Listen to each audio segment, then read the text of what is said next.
எனக்கு என் அப்பானா ரொம்ப பிடிக்கும். ஏன்னா என் அப்பா நான் என்ன கேட்டாலும் உடனே செஞ்சு கொடுத்துருவாரு. அதே போலதான் ஒரு சின்ன குழந்தை, அவளுக்கும் அவங்க அப்பானா ரொம்ப பிடிக்கும். எந்த அளவுக்கு அப்படின்னா, அப்பாவா அம்மாவா அப்படிங்கிற வரும்போது அப்பா தான் வேணும் அப்படின்னு அப்பா கூட வந்த ஒரு குழந்தை.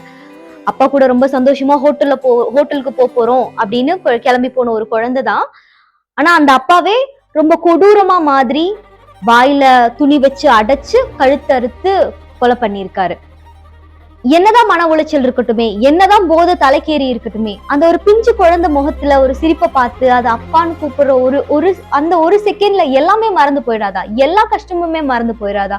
அதையெல்லாம் தாண்டி கொடூரமா அந்த குழந்தைய கொலை பண்ற லெவலுக்கு நம்மளோட குணம் அப்படியே மிருகத்தனமா மாறிட்டே இருக்கா?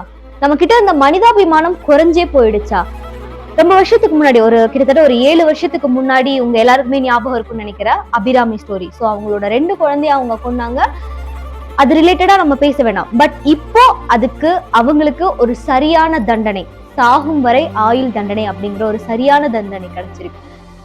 அதே போல இவர் மேல குற்றம் நிரூபிக்கப்படும் பொழுது இவருக்குமே இதே மாதிரியான ஒரு சரியான தண்டனை கண்டிப்பா கிடைச்சே ஆகணும்.